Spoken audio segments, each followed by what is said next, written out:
Good afternoon. Thank you so much for being here on behalf of the Joliet Region Chamber of Commerce and Industry. I'm happy to welcome you to our Lunch and Learn for the Joliet Economic Analysis Report. I'm Kip Klein, Vice President at Lewis University and Chair of the Board of the Chamber. The City of Joliet hired Urban 3, a leader in municipal economic analysis through geospatial modeling. If you don't know what those words mean, we have a number of degrees at Lewis University that can help you understand those concepts. Joe Minicpzzi of Urban 3 will present a compelling analysis of Joliet's fiscal health and explore the connection between land use, economic development, placemaking, and long-term community sustainability. And before we welcome Joe, we're going to welcome the mayor today, and I have 0 notes about introducing the Mayor Darcy today. So that is very dangerous. I can fill that space up with whatever I want. I think I'll just say welcome our mayor, my friend, Terry Darcy.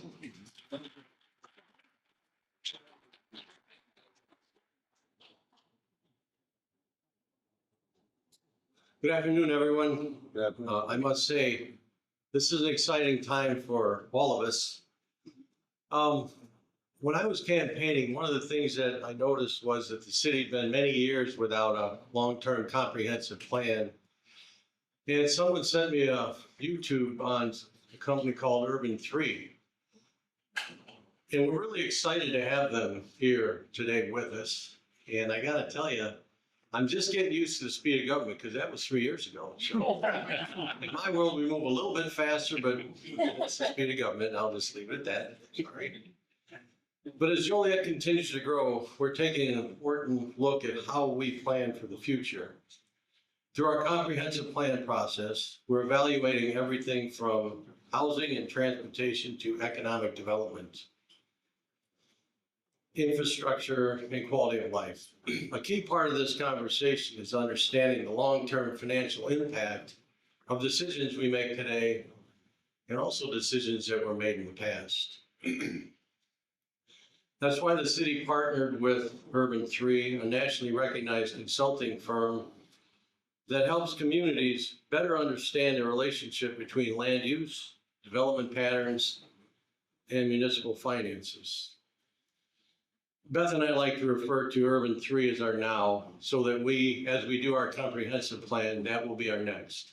You have to know who you are today to know who you're going to be tomorrow. The old saying about the best time to plant a tree was 20 years ago. Second best time is today. What shade is that throwing from 20 years ago? And I think those are some of the things. We're going to see some of the shade that was thrown by decisions made 20, 30, maybe beyond, but it'll be interesting. I really had a good rundown today. So we're pleased to welcome Urban 3 founder Joe Minicpzzi through innovative data analysis, engaging visualizations. Joe has helped communities across the country see how development choices affect economic sustainability and long-term success. His presentation, The Economics of Community Design, will provide valuable insights as we shape Joliet's comprehensive plan and chart a path for future growth. You'll learn how planning, economic development, and community design work together to create a stronger, more resilient city. So please join me in welcoming Joe Minicpzzi. Thank you, guys.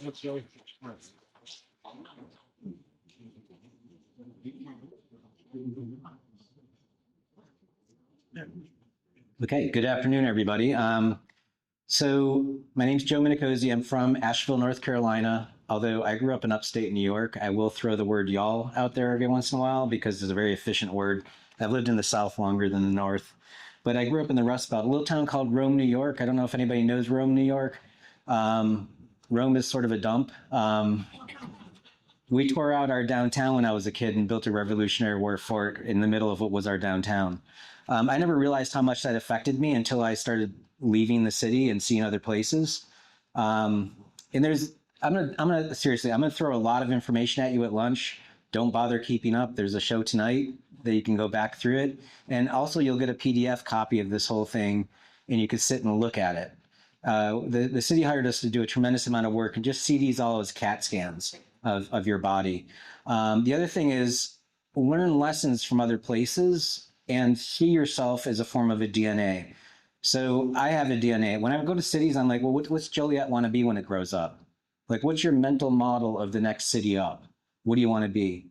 So this is how I started my life when I was 3 months old and I had hair. I'm not making that up. And this is my papa. So I was going to be papa whether I like it or not. There's not a lot of change I could do there. Or more importantly, this guy here, again, when I had hair. There's a DNA in my family. We all see this. As we get older, it starts to happen and you become your parents and it freaks you out. But my family, I have a predisposition. I'm Italian, so you can see how much I'll wave my hands when I talk. I also have a predisposition to heart disease in my family. So what do I have to do? I have to exercise. I have to eat right. These are things that I have to do because I know it's coming. So in all the lessons I give you, the one takeaway I want you to have is, what do you want to be when you grow up and who are you? So who's been to Asheville, North Carolina? Okay, cool. So you've been to Asheville. You probably weren't at this Asheville. This is Asheville in the 1980s, completely boarded up. We achieved the highest debt per capita of the entire United States. It took us until 1976 to pay off our 1920s debt. In the 1920s, when our books were audited, we thought we had $3 million or $5 million in the bank. It turned out we had $18,000 in the bank. The entire city council was indicted, and the mayor committed suicide. That's how we entered the Depression in Asheville. So we essentially mothballed the city for 50 years. This is what Asheville looked like in the 90s. And we had this attitude that we weren't urban. No one wanted to be downtown. I worked for this guy's real estate development company. This is Julian Price. He started a for-profit real estate development company called Public Interest Projects. 75% of our money went into the sticks and bricks. We fixed buildings, but we seeded businesses in the remaining 25% of our portfolio. Our work was the direct opposite. We spent more of our time with the entrepreneurs. We own the Orange Peel. The Smashing Pumpkins did their 9-day, when they got back together, they started it at our nightclub. First vegetarian restaurant, things like that. But basically, we're buying buildings and rehabbing them. We're putting people downtown in apartments and then starting small businesses. What I found that we were doing constantly was trying to bring data to the community to understand, why does it matter for you what we do in the downtown? How do we tell that story for all of us? And we're doing that because we're a $15 million real estate development company sitting inside a corporation. If you look up the word incorporate in the Oxford American Dictionary, it says to constitute a company, a city, or other organization as a legal corporation. By law, Mayor, you're on the board of directors of a multi-billion-dollar corporation called Joliet, which sits inside two corporations called counties, that sits inside another corporation called the state of Illinois, which sits inside another corporation called the United States of America. Joe Biden said this on the Stephen Colbert Show. The United States is the largest corporation in the world. This is 2016. He said this. I'm such a nerd. I went and looked it up. So any attorneys in the room, there's the U.S. code if you want to go look it up. This is our system of government. This is a social corporation. We're all in it together. There's a cash flow. So my city at $14 billion of value, that's our taxable value, is 7 times the value of Ted Turner. Does Ted Turner just look at Facebook and see who's whining about something? No. So why the hell do we run our government that way? So anyway, for any counselors in the room, apologies. I'm really nasty on my council back in Asheville. And so also, just so you know, our state made it illegal for us to annex land. We're the only city in the state of North Carolina that is not allowed to annex land. So let that wash over you. Welcome to North Carolina. So those acres are all that we have. That's it. That's our commodity. If you talk to any farmer, and Jane's family's a farm holder, it's like if you talk to farmers, farmers see that land as sacred. It's a commodity. It's also your commerce. Farmers talk in water per acre, labor per acre, crop yield per acre. It's looking at the earth as a product. So here's one of our buildings. This is one of our crops. Ground store retail, second floor office, upper story residential. Now, we wouldn't have done this if the city didn't stick their neck out and invest in the downtown. So the city primed the pump and built a streetscape. So thank you, city, for the garbage can, the bike rack, 2 benches, and the street tree. Super awesome. People accused us of being subsidized. They're like, that's you're taking tax dollars and subsidizing your building. It's like, fine. The entire world can walk on it. But it's in front of our building. I get it. We took the taxable value from $300,000 to $11 million. So what you get is 3,500% more taxes. You're welcome. Do you have a 401k plan that grows by 3,500%? Wouldn't you like that? Go out and buy 3,500% more garbage cans. We don't care. And again, people have biases. They're like, that's cute, Joe. That's $11 million. This Walmart's 20 million. So that is double the number of that, right? But it took 34 acres of our farm to consume that to make that Walmart happen versus our 0.2 acres. This is apples and oranges. You're making the wrong comparison if you're using gross real estate value. Per acre, we're producing 1,000 times more sales property tax, double the sales tax. Who would have thought that a furniture store, a beauty salon, and a tattoo shop is double the sales productivity of a Walmart? It is. More residents, obviously, and more jobs. So if you could grow a crop, what would you grow? The blue side or the red side? Which gives you more wealth? Conversely, this isn't to throw shade at the Walmart. That's in their best interest to build a cheap building and pay you as low as taxes as possible. That's the game. I just blew through some math here. I want you to realize I don't have a math degree. I'm trained as an architect. I like to draw pictures. This is 5th grade division that I'm doing. So when we talk about cars, could you imagine if we're like having coffee and I'm like, my truck gets 650 miles per tank? You laugh at me. You're like, Joe, tanks are all different sizes. We don't say miles per tank. We say miles per gallon. The numbers just changed, and we should all be driving BMW Osettas at 70 miles per gallon. Sorry to the Prius owners. This is more efficient. It's also way more dangerous. If you have a head-on collision in this thing, you're stuck. That's the door. Anyway, I'm making a joke here because of how silly it is and how we talk about economic analysis. We get in these habits. So when you stack the dollars up, for every dollar of taxes somebody out in the county in single family pays to the county, their brother or sister in the prime city pays about 5 times that to the same county. These are also county dwellers. That's the Walmart, that's the mall. This is a 2-story building, 3-story building, and 6-story building. So this is all under the high-rise threshold. This is all what you'd find in a common American city. As you stack your stories up, you stack your dollars up. It's that simple. Conversely, the opposite is true. The more I blow through your land, the more I put in huge parking lots, the lower my tax production. It's that simple. By the way, if anybody thinks that I'm making fun of Walmart in this presentation because you've seen it a couple times now, let me just open it up a little bit. I presented at the International Association of Tax Assessing Officers Conference. Any tax assessors in the room? Anybody hang out with tax assessors? Could you imagine 5,000 of them? It was the most nerdy conference I've ever been to. It was incredibly square. It makes a planning conference feel like Burning Man. It was kind of wild. But this guy got up at 8 in the morning and did this amazing presentation on how cheap Walmarts are. So I went up to the microphone and I said, Mr. Terrell, what's the useful life of one of your Walmarts? And he goes, 20 years. We designed the building to depreciate as fast as possible. We'll build another building and depreciate it down again. Many communities I go to, they're already on their second Walmart, their second wave, and they just leave behind the last one. That's their investment strategy. Don't hate the player, hate the game. But if y'all are going to be playing the game, you better know the damn rules, right? This is how they're making their investments. It's perfectly legal from them. So for your corporation, this is their commitment to you is about 20 years, which is the life cycle of a cat. Sorry, I'm a dog person. But it's okay to laugh at this. It's all right. I'm putting jokes in here because it's kind of comic. This is how that machine works. You need to understand your machine. So I would argue people don't see it because one of the ways it's presented, the way that we talk about it, yet if I can show you an MRI of your brain and show you your brainstem activity in blue and your creative thought process in green, what about your community? Can do your economics. So I was the executive director for our downtown association back in 2008. Our state representative called my city a cesspool of sin, which is awesome. I've got 2 voters out in the county for every 1 voter in the city. So I understand the politics. He's playing to them. And I'm stuck doing a state of the downtown address. And I'm like, all right, here's my county, 450 square miles. I've got non-taxable. This is the Blue Ridge Parkway comes through town. This is Mount Mitchell. Non-taxable, I don't care about it. Doesn't pay me taxes, right? Okay. Low value in green. This is Big Ivy up here out in the county. Purple, this is the Biltmore Estate. The Biltmore Estate's worth $100 million. When the Cecil family shows up at one of our council meetings, we all genuflect and thank them for coming to our meetings. It's the Vanderbilt heirs, right? They're very, very wealthy. $100 million house.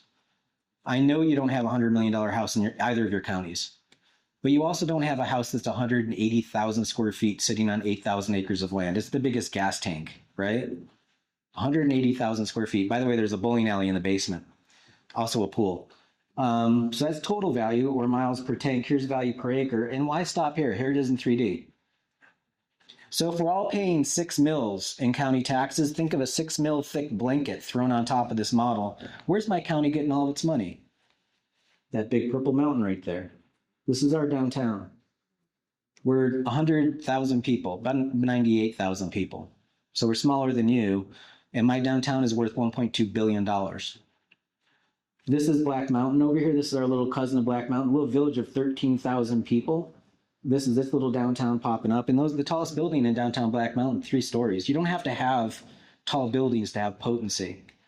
But again, this is getting people to understand the economic picture of your community. So coming to y'all now, and I'm going to go through a lot of different stuff just to show you what we have to learn when we come somewhere is we have to figure out your tax system. You're different from us. All states are different. This is a chart of all the different states across the country and how they tax themselves locally. When I say locally, I'm saying city and county combined. As far as I'm concerned, y'all are in it together. Somebody who's in the downtown is also a county taxpayer. So these are 2 corporations that have to manage this business. And you're mostly property tax. Blue is sales tax. You're generally in an okay spot. You don't want to be over here with Louisiana, Arkansas, and Alabama, where you're mostly sales tax. Unbelievably dumb. Because what happens in a recession, people stop buying TVs and cars, or even when inflation takes off. So the irony is, as your community starts taking off, when the market takes off, it's harder for you to keep up. Does that make sense? Or it's even worse when you crater. Anyway, so you guys are all right. This is your tax system. Ours is really simple in North Carolina. We have a couple of exemptions, tax rate done. We get to change the millage rate. That's about all we can do. Your tax bill, you have exemptions, you have an assessment rate, you have an equalization factor, you get your tax rate to get your tax bill. So it's kind of a waterfall system. But basically, it works out that your average per value commercial versus residential is paying about the same tax bill. Then you get the homesteaded houses, pay a little bit less. You're not like Florida where you get a huge haircut when you get an exemption, or actually Indiana is pretty bad too. But you've got your 2 counties, and you also have these townships in here. So it's like there's all these different systems that we had to calibrate to kind of figure out how your cash flow operates, which is a blessing and a curse. It gives you more options. It's almost like having more knobs on your equalizer in your stereo system. And I have like 1, bass, yes or no. That's all I can do in North Carolina. So that capital stack of your tax bill looks something like this. And so most of your money goes to the school system, and then you have the college, you've got your township roads, you've got your library, your parks, et cetera, et cetera. So taking 4 houses that are $300,000 a piece from 2 different counties, and this is just random, we just pulled $300,000 houses. I want to show you how different it is for your citizens. This is the capital stack here, still mostly schools, but about $7,000. And it can go as high as, $8,700 here. So it's almost $1,000 jump from one township, from one area to here. Just so you know, this is how it stacks up. So we have to program the model to understand that, just so you know. Your budget, this is your money coming in. This is where it gets spent, mostly public safety, but the big ticket items right here are your sales and property taxes. And that's what we can actually put on a map, because then we know that it comes from the map. It comes from property. This is just a different chart showing the same thing. This is called a Sankey diagram, but this is the money coming in, going to the general fund, and then getting distributed. We do these pictures because we know that most audiences, 65% of every audience are visual learners. It helps to see a picture. For me to throw your ACFR and your budget document at you and say, read it, it's not going to communicate. So we do this to kind of check it, but that's what we're putting on the map. So here's your 2 counties and total value. So you see along the highways, the big parcels, super valuable. Now remember, that's total value or miles per tank. Here's value per acre. And here it is in 3D. This is the 2 counties. And then when you just zoom down into the city, this is the city. So you can see your downtown. Think of it this way. This is just a bar chart on a map where the bar is every single parcel. And the taller parcels produce more revenue than the shorter parcels. It's that simple. But we just spread it into the GIS system so that now you guys can have this as a layer in your finances. I will say this, your annexation pattern is very bizarre. You have these kind of like shotgun blasts here, and then you went way the heck out here, which is kind of insane. Now, I want to give you a couple of ratios. One is a shareholder of the counties, what's your value? So you take up about 4% of the counties as a city, you're producing 13% of the county's property taxes. So as a ratio of 4 to 13, that's almost a 3x value of what you punch into the pocketbook from what you punch in the footprint, right? So you're welcome, county. You're net positive what you're producing in county property taxes. Your downtown as a portion of the city is also 2.8, which is kind of weird. We've never seen like the city and the downtown match up like that, but it's just a coincidence. That's not good. We typically see a 1 to 6 as your potency of your downtown, so that means you're underperforming. But also, if you strip out, if that's with the Harrah's in it, without the Harrah's, it's even worse. So that this investment that we're standing in is actually doing a heavy lift in your community. Does that make sense? Is this all too nerdy for lunch? Are we doing all right? Okay. So, but let's not forget that your downtown is a shareholder of the county, right? This building's paying county taxes. So, or across the street is, so this is the physical footprint, financial footprint. So it's a 1 to 8. So what you find here is what's good for downtown is great for the city. It grows that wealth up exponentially, but it's incredible for the county. So is the county investing in sidewalks or a dog park downtown or whatever? What do they bring to the table to add value? The correction center is not doing it. Like, it's that's just have that conversation. Is that the best place for in your garden to put that thing? So speaking of which, taxable, non-taxable, what your government takes off the table is kind of important to watch. I have a lot of federal parks in my county. We're 30% non-taxable in my county. Those parks don't lack value. You all come down and hike in my parks and then come into my downtown and eat. That's awesome. We can actually use that as a commodity. Your city is about 14% non-taxable. We put some asterisks on here because your railroad properties are non-taxable, but they give you a tax payment. So it's kind of a quasi non-taxable thing. And then when you get into your downtown, this gets kind of insane. You're only 49% taxable in your downtown. Now remember, city after city, this is where we see the biggest spikes. This is where we see the most potency, and it's that proximity that brings value, that ability to put a lot of stuff in a little bit of space, and you're already invested in the infrastructure. Be very careful with this. Look for partnership opportunities to work with the county and other non-taxable entities to find ways to work together or to be more efficient with the land that you take up in this area. So just walking through some land types, that's like the maps. I'm just going to show you like a windshield survey. Everybody's got a Walmart. Your Walmart's pulling about $200,000 of value per acre. So I'm going to go ahead and leave that as like a ticket counter right here. It's kind of like our Big Mac index. Everybody's got a Walmart, so we'll just leave it down there. Residential, different types of residential. There's low density, and then this stuff is called the missing middle. A lot of cities, this is illegal, but you're old enough that you actually have some of this stuff in your community. In some cases, you might have made it illegal from a zoning perspective to do some of this, which is kind of weird, but you're not alone. A lot of American cities did that.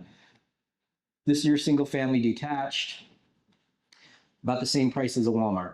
Basically 200,000. When you get into the missing middle stuff, we go from 300,000 to 700,000.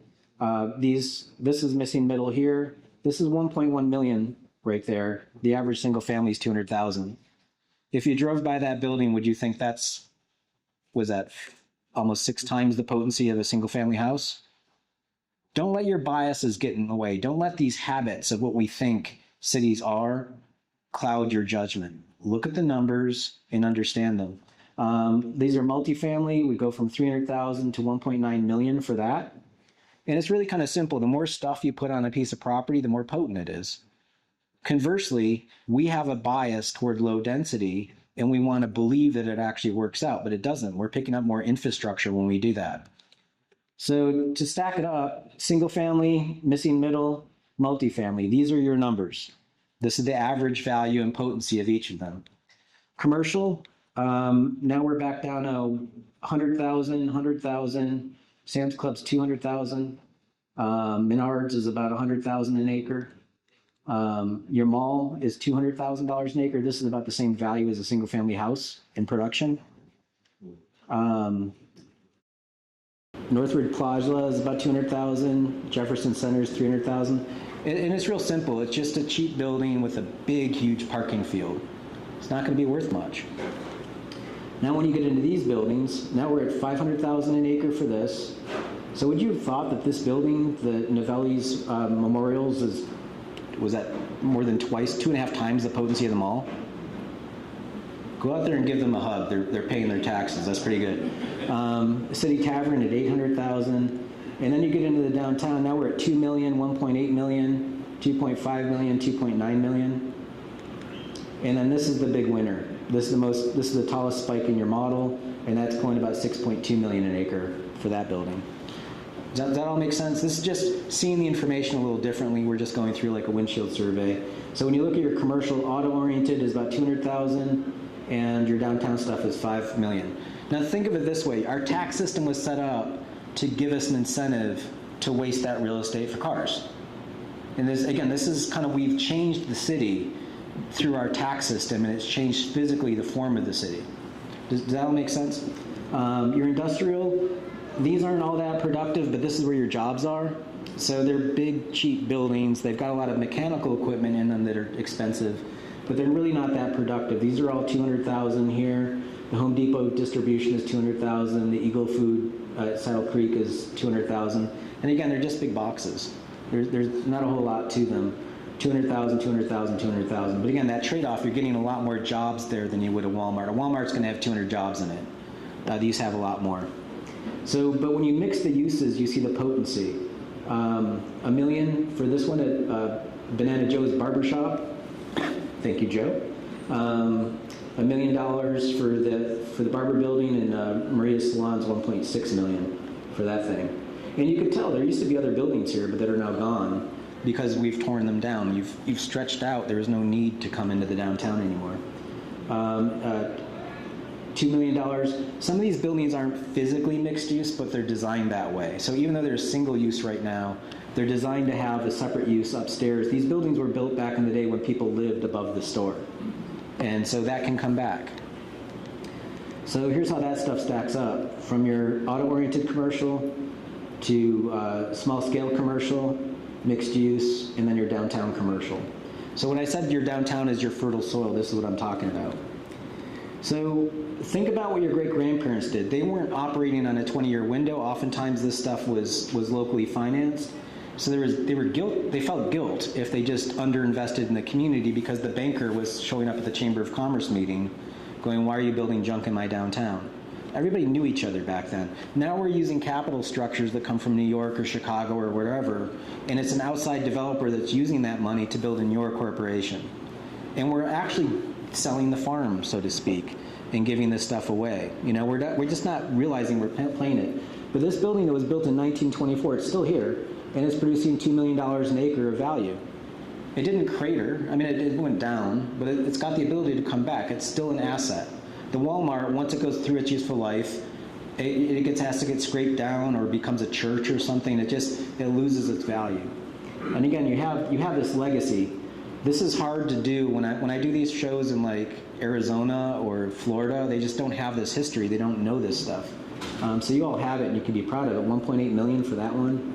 And again, 1891, 1910, and 1919, when we got 2 million, 1.6 million, and 4 million an acre.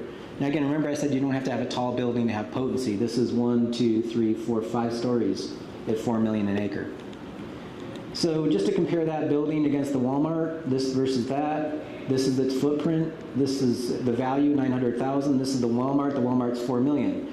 So you could say, well, Joe, 4 million is better than 900,000, but remember the lesson, how much of this does it take to equal that? And it takes 4.5 of those buildings to equal $4 million. That's the footprint of 4.5 buildings versus this. If you're going to blow through your farm to get the same amount of money, would you use that much of the farm or this much of the farm? Did y'all get it?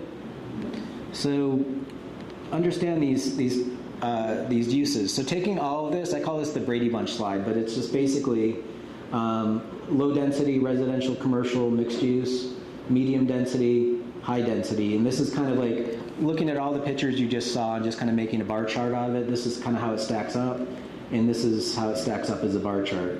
So, and it's real simple. As you increase your density, you increase your value. It's that simple. As you de-densify, you actually get less money out of it. It's that simple. So here, I'm just going to fly through this. These are all the different land uses in the model, and then in your downtown, obviously. So one of the weird things, the reason I was at the assessors conference was this map. This is Cheyenne, Wyoming. And we went in and just turned off all the buildings. And I just want to give you an idea of some of the biases that are baked into the system. So this is just dirt, land value per acre, no buildings. There are no buildings in this. We can go in the computer and just turn them off. This is how you expect a neighborhood to look. Everybody's dirt is blue. So y'all see that? Check this out. What's going on here? So this tells me is a picture. It's either a policy choice, it's a computer error, or it's human error. I don't know why it's that way, but the colors are telling me. These are all blue on one side of their street. Their neighbors right across the property line are light blue, and when you cross the street, it goes pink. So we go from 15,000 down to 200,000 and up to about 400,000 just in the span of a block. It makes no sense. But when I was presenting at 8 in the morning, I was like, what's going on here where this is all blue at $15,000 an acre, and when you cross the street, it more than doubles to $40,000 an acre. How does land in the same zoning category more than double when you cross the street? And the tax assessor was sitting in the front row, and she just raised her hand, and she just yells out, she goes, no, no, no, you don't understand. And I said, okay, what am I missing? And she goes, well, they have more land. The more land you have, there are less people in the marketplace that can buy that. So if you have less demand in the marketplace, we have to give it a discount because there's the supply and demand. The mayor starts laughing. Like, I thought he was going to shoot his coffee out of his nose. And I go, really? So I get more of your limited commodity and it's cheaper?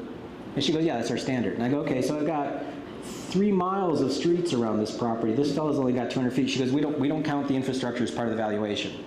I said, so the money that I put into the ground, you don't ever want to see it back. She said, that's not our role. We're only looking at the cash flow of the property. And she starts going on all these standards that they have. And so it made no economic sense to me. So I talked my way into the assessors conference, and I'm not making this up. Their magazine is called Fair and Equitable. So I presented this thing to them. I said, where did this standard come from? Like, how is this fair and how is this equitable? Who can afford larger tracts of land? Bigger landholders. Why do they get the discount? And they're like, yeah, it's not fair. And I'm like, okay, where did it come from? Did Moses give you this standard? Like, who? By the way, this joke kills them at the assessors conference. Like, I can tell you every architectural movement. I can tell you where modernism came from. Who came up with this standard? And they're like, I don't know, you should talk to Larry. I'm not making this up. Same suit. I track Larry down. And I'm like, Larry, where did this standard come from? He goes, yeah, now that you point that out, that's not equitable. It's not fair. We probably need to change it. Probably came from agriculture and probably from when we came from England to the United States. And yeah, we probably need to change that. It'll just take a while to get through the system, Joe. How does the market behave? Is this an invisible hand making these choices, or did you design these standards to make the market move a certain way? That's all I want to know. So we looked at yours. This is your land value per acre. You can see how smaller tracts of land have more value than bigger tracts of land around it. You can tell where your commercial cores are. You can tell where your downtown is. But you see there's like a heat over here versus here. So this is the Plainfield School District versus other school districts. There's something about the school district that drives dirt value in your community. And so this is Plainfield dirt value per acre, average, 55,000. Non-Plainfield is 34,000. So could you improve the school districts in the other areas to start to spread the wealth in your community? Because people are already showing you that they'll pay more to be, this is just, we saw it in your data. So sales tax or just not property tax. By the way, I love this map because we can get full access to your sales tax data. A lot of states it's partial access. We just did a project in Arkansas where we can't tell where it's coming from. We can kind of see it by use. But look at North Carolina. I will show this map until my friggin' state changes the policy. This is embarrassing. What I'm about to do with you all is illegal in the state of North Carolina. So here's your sales tax production. Where it's coming per acre. and we went ahead and stacked your sales tax and your property tax together so you could see it. So this is your capital flow. This is where your money's coming from. This is how it works. And there's a debate. Your sales tax dollars are your residents that are doing it. They're your also tourists that come in.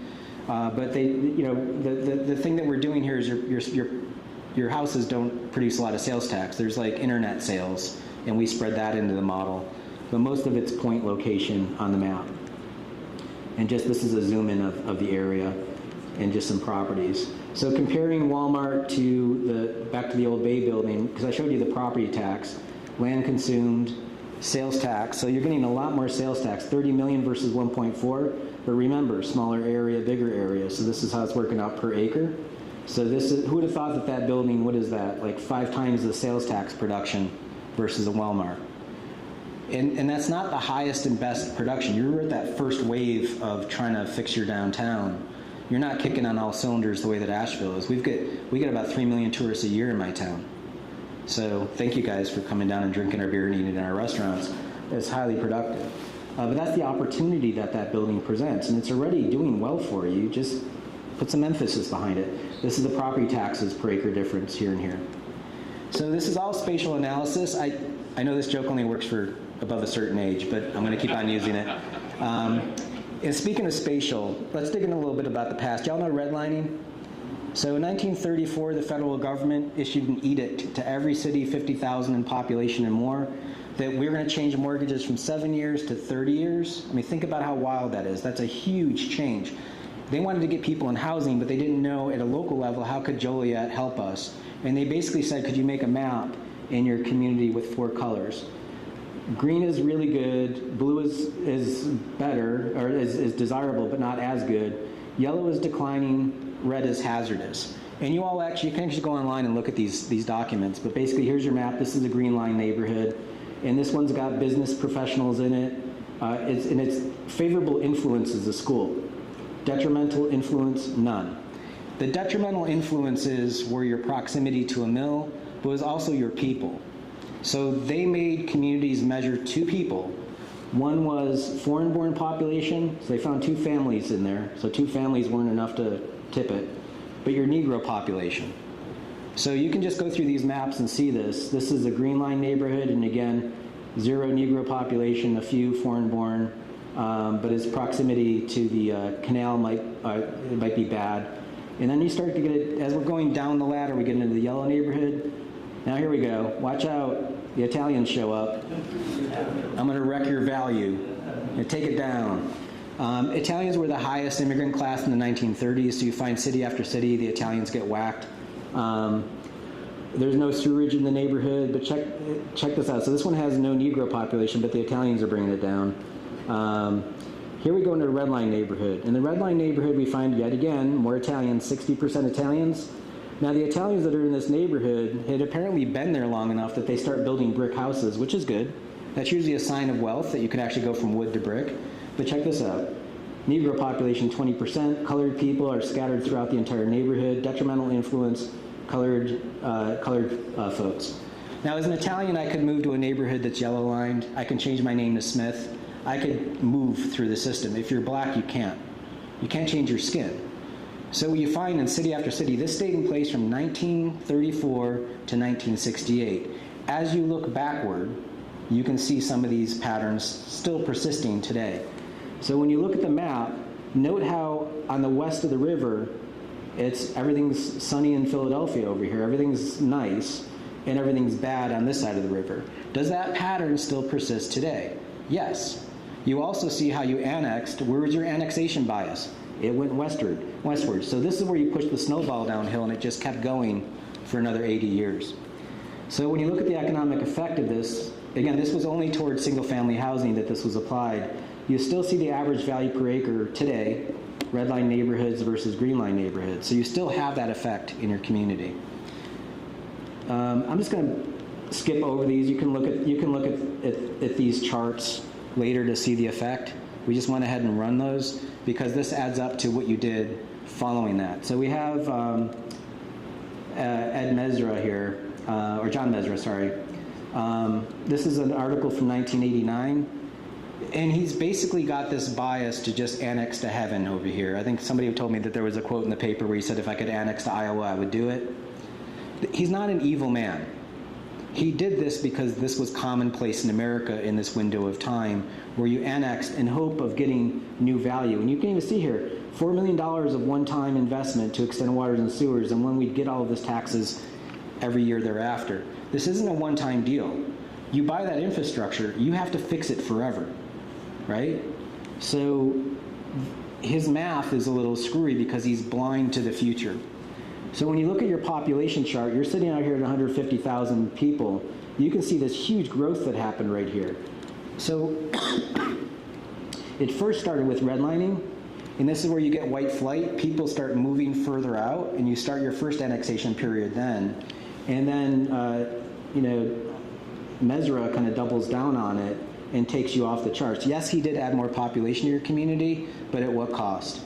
So here's just a bar chart, like a thermometer. Here's your city, and these are the different annexation periods. The first two annexation periods, so you started in the 1800s here, and then you did that first annexation out. This is kind of wild. Check this out. You actually densified as you annexed. It's hard for us today to sit here in 2026 and remember the time when we actually got denser in our cities when we annexed, because the only thing that our collective memories know is de-densifying. And you can see it in your chart. This is World War II-ish era, and then 1970s to 80s, and then Mesra comes in, and you see this kind of wild growth that you do. So in his window here, look at how he cratered your population density. So that means you have less people per square foot of pipe. Does that make sense? And then you also have your red line area here where you get this white flight expansion. But basically, Mesra is accountable for 52% of your city area happened under his term. You're dealing with it right now. You're stuck with it.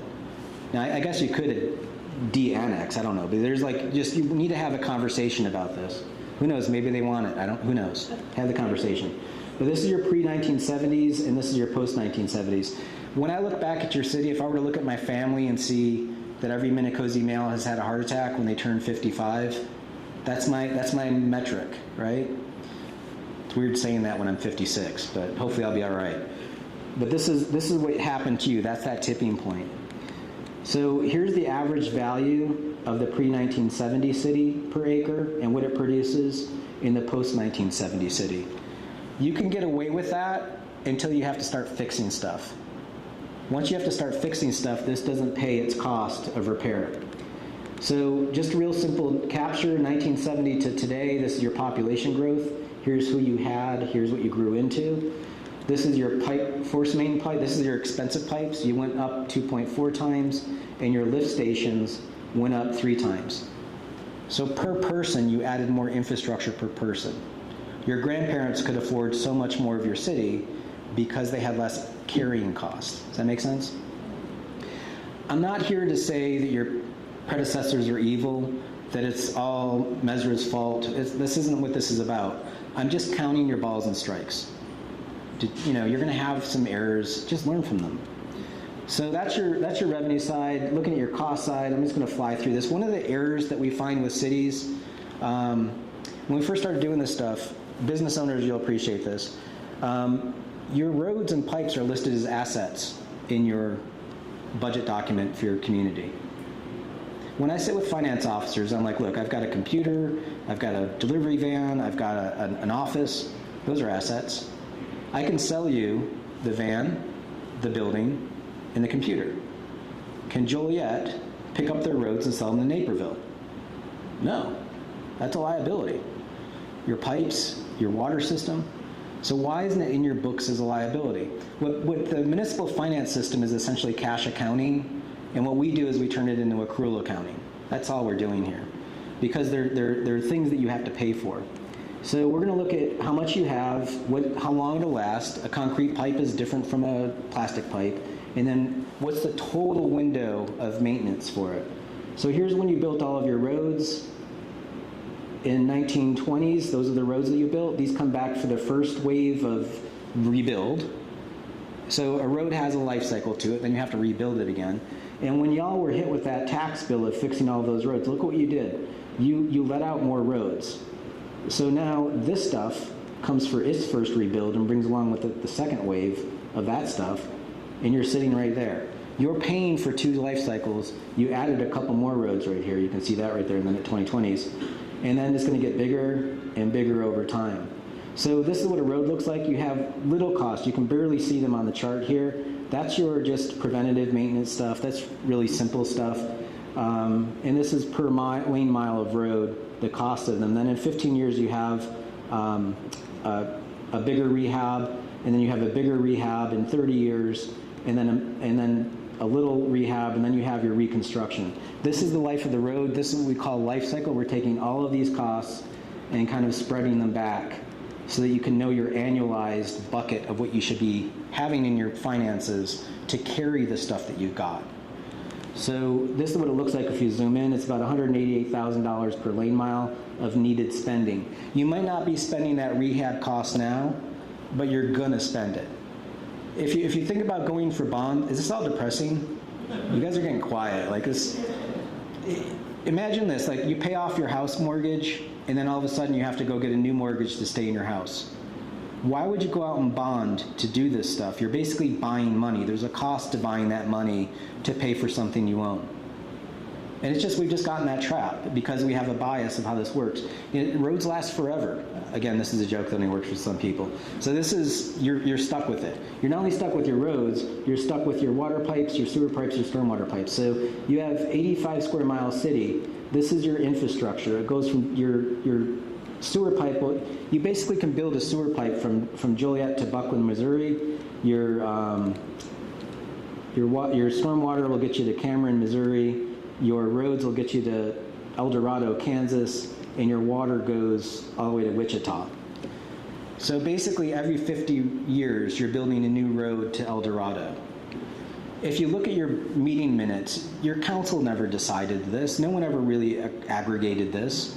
Sometimes it's the failure of the staff, where an engineer talks about the lane miles and blah, blah, blah. You have no idea what they're talking about because they're talking engineer speak. And it's just a failure of how bureaucracies work. So here's your stormwater and your deficit, your needed and current spending of your sewer, your water, what you should be spending, what you are spending, and then your roads is where you see the big gap.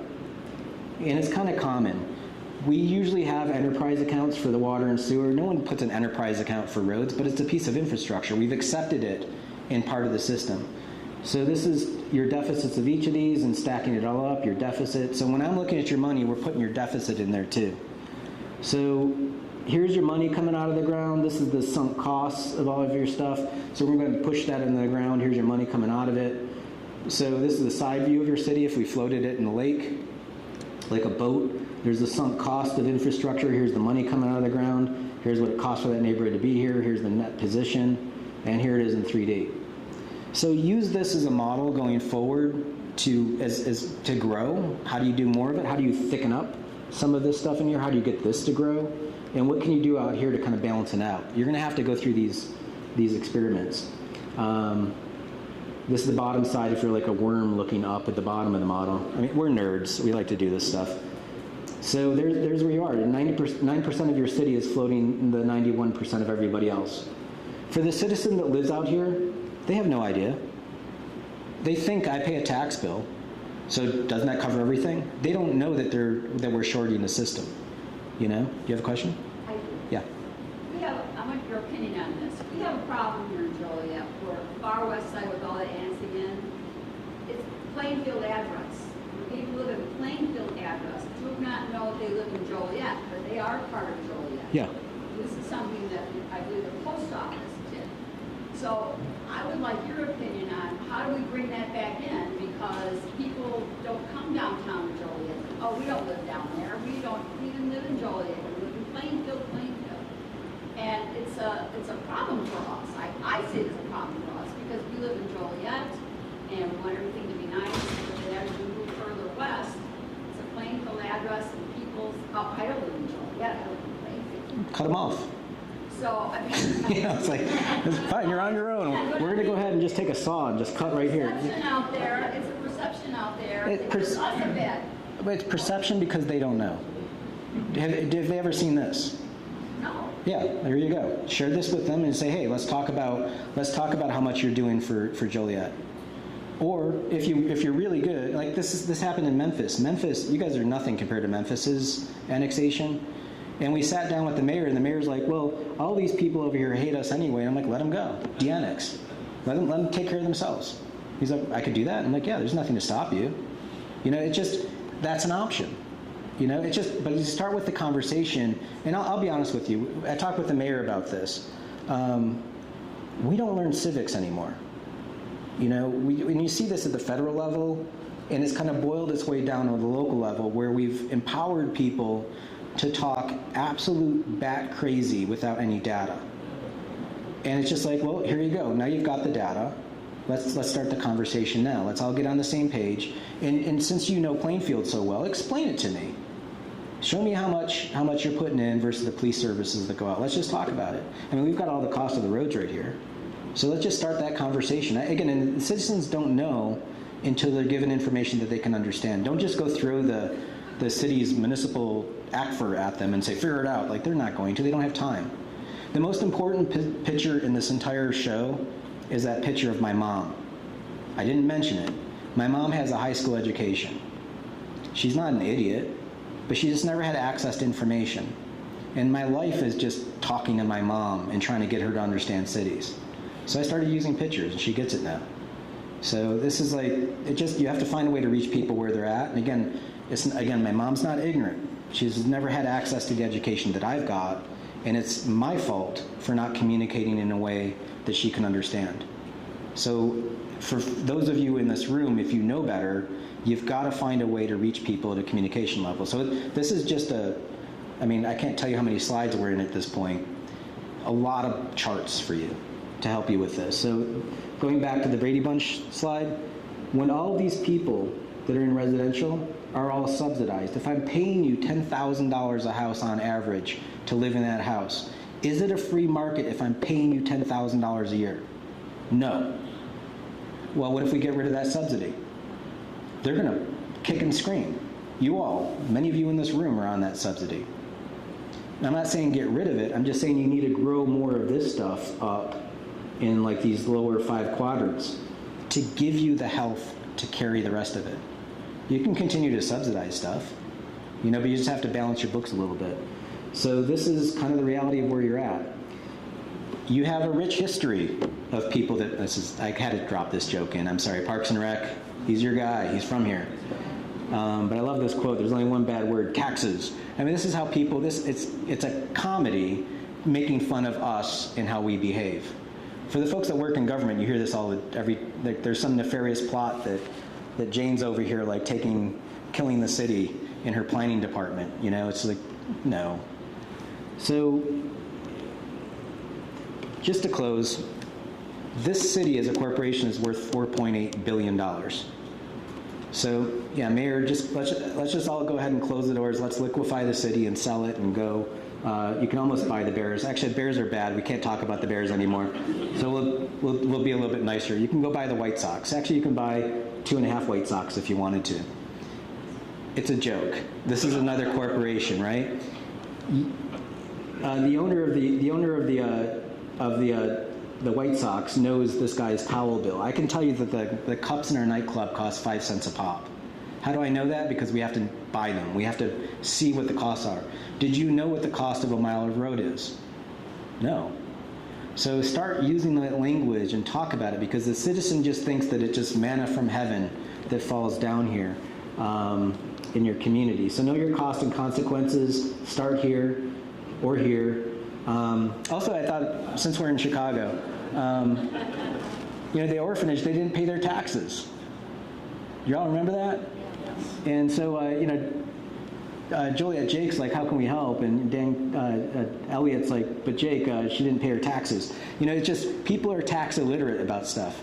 If a nun's not paying taxes, then that's telling you something. Anyway, I couldn't resist that joke. Going forward, think of you've got Chicago, there's a bunch of other size eggs. This is like an ostrich. This is all scalable. Remember I said, think of a city that you are in the future. There's somebody between you and Chicago that is your next step. We talked about this today. Is it Naperville? Is it Aurora? Who is that next one up that's kind of thickened up and done the things that you need to do? And then realize you should have a core that is commensurate with your egg white. So what's your yolk versus your egg white? What you guys did here is a whole lot of egg white with a little bit of yolk. So you got options. You could either grow up your core, which you should, shoot for 1 to 6 as a measurement. We've seen cities way higher than that, but just let's try for 6. So if you shoot for 1 to 6, you'd be going from a $25 million downtown to an $85 million downtown. That's all stuff you can do on existing infrastructure. Now you might do it through TIF or some other thing, but just you have to start where you're already invested. Think of other yolks. You could have other cores. You've already stretched yourself out into a weird geographic shape. You're going to have to go out there and thicken up your downtown, but also think of other areas. As you go into your comp plan, Plainfield, you should have your own downtown. Like, where does it go? I don't know. That's a planning question. And it doesn't have to be big. It could just be a little 2-block Main Street for now. Just start small, but it needs that ecosystem around it. That core stuff needs to have a lot of people to be able to walk to it or bicycle to it. That's what builds the wealth. You don't want to be in density in the middle of a parking lot. Diversify your land portfolio. We've done more breakdowns, I'll show these tonight, of the different land uses and their values and where they rank here, but you basically want to start diversifying, find ways to fill in next to things like this. You got to come to grips with your annexation pattern. Just name it, it happened, there's not much you could do about it, but you're stuck with it. And it's caused a lot of these problems that you're in today. And you can clearly see the benefit of your old city versus the new city in the data. So you've got 52 miles to Chicago, you've got a half pack of cigarettes, a full tank of gas, and you're wearing some glasses, you got to hit it. Just like lean into this. It shouldn't take 3 years to have this conversation. Start moving. Do what you can to support the staff. You have a very understaffed city hall at this point, and you've got to lean in and fix it. And they're understaffed because you're blowing your money on all this infrastructure to try to not fall apart. There's a book that I recommended to the mayor that I'll recommend to you all, and there's some members from Strongtown Chicago here. Chuck wrote this book, Strongtown's probably about 12 years ago now, 10 years ago, and it documents a lot of what I just showed you as a narrative. So if you want to share this story with anybody, you can buy them this book. And thanks for letting me do some math and going over on my time. Thanks.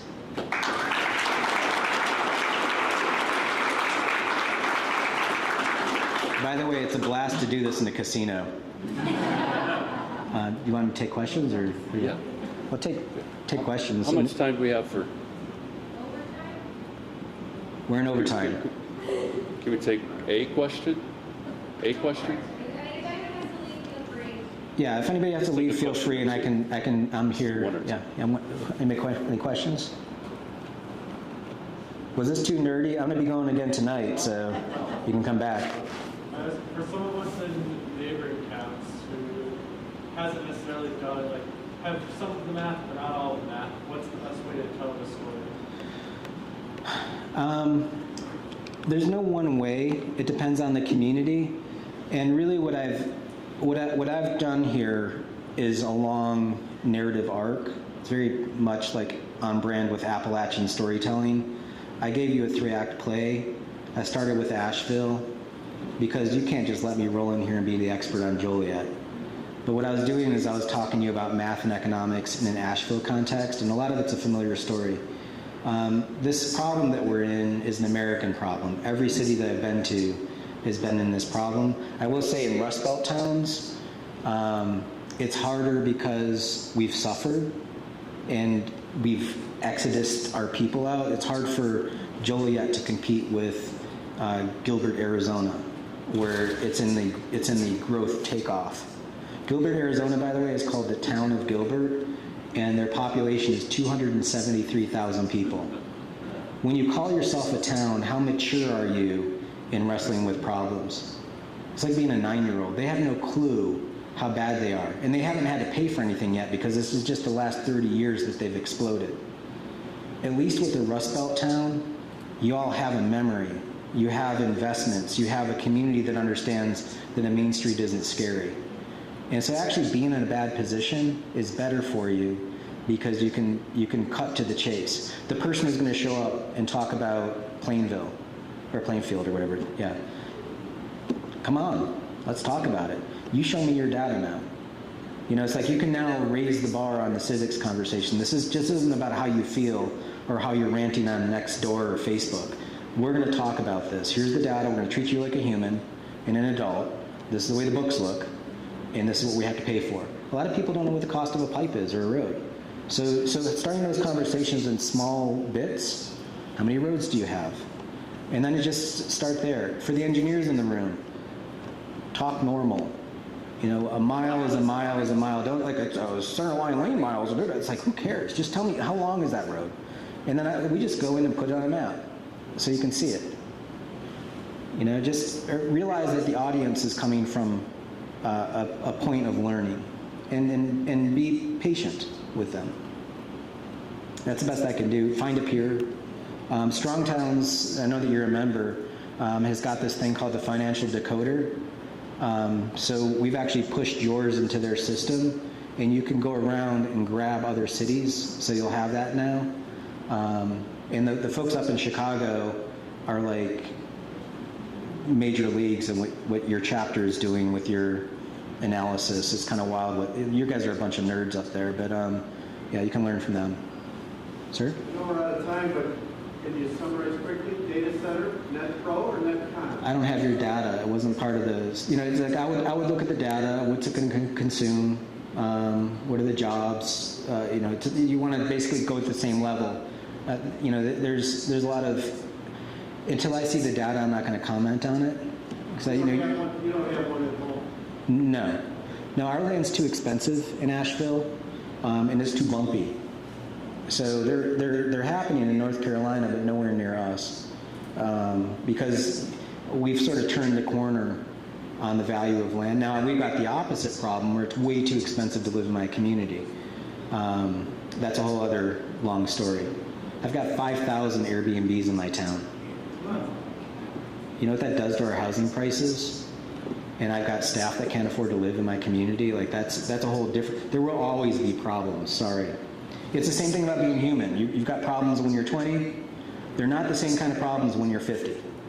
You know, 50 brings a whole different set of problems, and it's just cities are the same way. So I think, what time is the show tonight, or the presentation? 7 p.m. 7 p.m. Where? Bicentennial Park. Bicentennial Park, 7 p.m. If you want to join again and watch it the second time, or bring your friends and family, and popcorn will be there. We'll have some fun. But thanks for your time.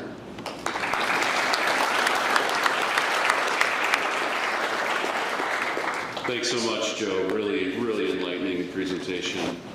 Really appreciate the coda there. We've got problems. Everybody's got problems. So, just a couple of reminders of upcoming chamber events. June member breakfast will have the Illinois Legislative Update, Budget and Beyond with local state senators and state representatives. That's Wednesday, June 24th, 11:30 to 1 at Holiday Inn Suites, Joliet Southwest. We've got Soul Sanctuary Shop ribbon cutting on Wednesday, July 1 at 12 p.m. That's at 600 Theodore Street. And then we're doing the Race Fan Rally Drink Tent on Thursday, July 2nd from 4 to 10. Come out and support the Joliet City Center Partnerships Race Fan Rally, a precursor to NASCAR weekend. It's going to be exciting. The Joliet Chamber will be managing, of course, on brand, the beer tent. So come in for a pit stop. Thanks everybody for being here today, and have a great afternoon.